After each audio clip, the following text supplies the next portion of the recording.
Como é que o senhor lida com isso, prefeito? Com essa exposição pública, não só do senhor, mas da sua família?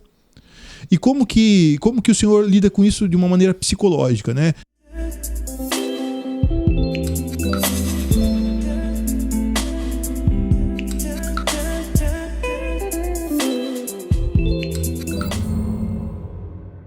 Lidar com isso com alteração de humor, a gerir a mudança de humor das pessoas, porque tem algumas pessoas, como o senhor falou que são mal educadas, que realmente acabam xingando, mas depois, quando o senhor dá atenção para ela, sai batendo nas costas. Que isso tudo é inteligência emocional. Sim.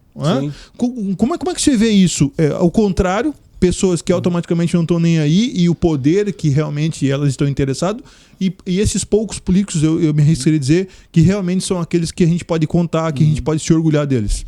Sim, primeiro que eu sou filho de ex-prefeito, né, antes de ser prefeito. Então eu vivi 8 anos, essa experiência, 8 não, 12 porque meu pai foi vereador em Araquari. E antes de ser prefeito de Barra do Sul, quando Araquari ainda era, Barra do Sul ainda pertencia para Araquari. E então eu vivi esses 8 anos com meu pai, 18 até os 28 ali. Então essa experiência eu já tinha como filho de prefeito. Eu já tive essa diferencial que eu pude já, de certa forma, aprender com ele, né? E o meu perfil é muito assim, eu sou um cara fácil. Quando eu digo fake news é uma coisa, quando é crítica, muitas pessoas chegavam no meu gabinete brabo, eu digo, dá um café, vamos tomar um cafezinho. Vem cá, peço desculpa se o secretário e tal foi mal educado com a senhora, com o senhor. Eu desarmava. Graças a Deus, em 8 anos de governo, Barra do Sul sabe, eu nunca tive nenhum problema de desentendimento com a população, de enfrentar o próprio sindicato. Então, isso aí, eu tenho desculpa a expressão, engolir sapo. Até porque, é como falou, se eu botei o meu nome à disposição da população, é uma procuração que as pessoas me deram, acreditaram em mim, nesse 51%, como tu referenciou-se, os outros 40%, não, eu sou prefeito de todos. Então, essa facilidade, e os meus filhos, eu vou dizer, gente, baixa a cabeça, não vamos entrar, porque às vezes pode ser que ele escutou e eu também não sei. Né? Eu, por exemplo, o Fernando, Facebook, ele ficou os 8 anos sem ter, ele foi lá e a rede social dele, ele não queria ouvir falar mal de mim. Né? Só que assim, eu fiquei tão... É uma resiliência que tu cria, na verdade, né? De apanhar, ter preparado para as críticas da oposição. O que eu me referi antes foi a fake news. Agora o resto, a criticar a obra tal, ou não entender aquela obra. Por exemplo, eu mexi com saneamento no começo da cidade, virou uma bagunça. Ou quando eu fui asfaltar o Itapucu lá, que saía a Barra 101, às vezes ficava o trânsito interditado, porque era um acesso só, não tinha desvio. Uma outra ponte que eu fiz, eu sabia entender as críticas. Então eu me considero assim, um cara preparado psicologicamente para enfrentar esse tipo de crítica de oposição, ou do morador, ou do aumento do IPTU.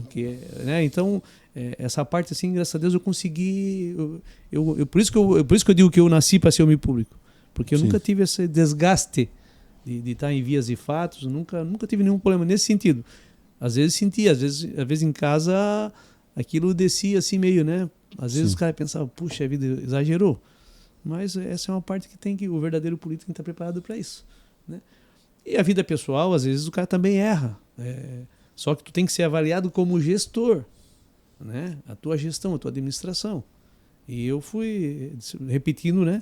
Eu fui reeleito com o maior número de votação do que eu tive na primeira eleição. Na primeira eu ganhei com 129 votos de diferença, e na minha reeleição com 800 e alguma coisa, quase 900.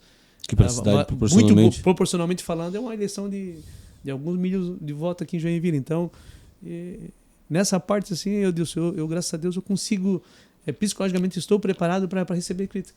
E mesmo que o cara for mal educado, eu tento desarmar. Não sei que se um dia acontecer uma coisa muito pessoal, se correr, eu também não vou correr. Porque, na verdade, quando vem a crítica, na verdade, eu acho que pós-eleição, não tem mais PT contra a PMDB, é todos pela cidade.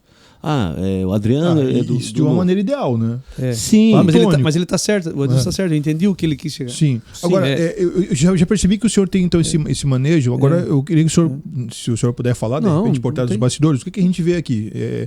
Rodrigo é criticado, como ele falou. Muitas vezes eu também sou criticado porque existem pessoas que gostam. Aí é uma questão pessoal, né? Não gosto do seu cabelo. Não gosto da sua religião.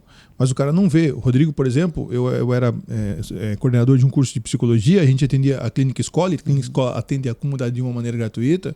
O Rodrigo era meu parceiro lá, e ele disponibilizava uma quinta-feira por mês, de manhã, para fazer o atendimento gratuito. Eu não tenho outro parceiro que faça isso.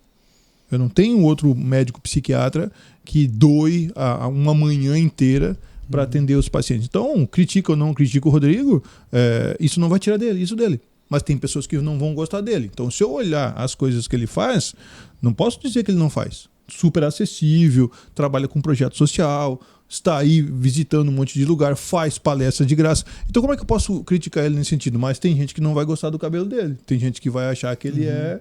isso, aquilo, outro. Sim. Com relação à política, só que assim, a gente não tem que... Aí, muitas vezes, você acaba sendo criticado porque talvez você se aproxima de uma figura pública que não é bem visto por algumas pessoas, mas o objetivo dele de chegar nessa situação pública, vou dar um exemplo aqui, é essas pessoas que ele atende. Né? Eu também sou muito disso. Eu não me meto muito em política, mas sempre as parcerias que eu faço é pensando nos meus pacientes lá na clínica escola, pensando nos meus alunos.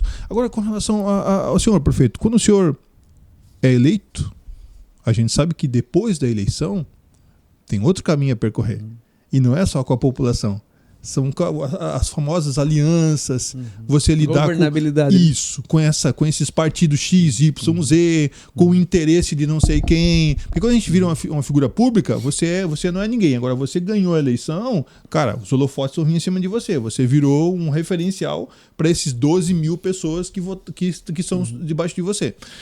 Como é que você administra isso? Concordando, não concordando? Sabe aquele negócio da política da boa vizinhança? Ou você ser aquele cara aquela politicagem? O que o senhor pensa sobre isso, prefeito? Como que o senhor lida com isso? Realmente, eu sou sincero. Eu tive que, por exemplo, eu me reelegi com 5 vereadores. Nós temos 9 vereadores em Barra do Sul. Aqui é mais, aqui acho que é 21, 21, né? 19 para 21, para 23. Né? Então é o seguinte, eu tive que buscar mais 2, para não ficar só com 5. Então, voto de Minerva.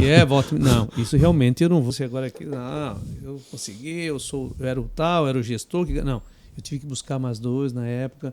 Tive que acertar o governo, de repente, para dar governabilidade, tu faz a nomeação de um secretário X com esse critério. Isso realmente na política existe. Se dizer que não, aí desculpa. O programa do Bolsonaro, quando ele saiu, ele disse, não, enquanto ele não sentou para conversar com o Congresso, ele não governou. O próprio Lula agora é com o Arthur Lira. Sim. Entendeu? Foi dado um recado, né, de tabela lá, naquela operação que houve, depois o Lira deu uma... Quer dizer, então, sim, isso acontece no município menor. Isso é tudo igual, entendeu? A questão de governabilidade. Né? Não é comprar vereador. Agora, dizer que tu não tem que ceder a administração. Sim. Eu fiz isso.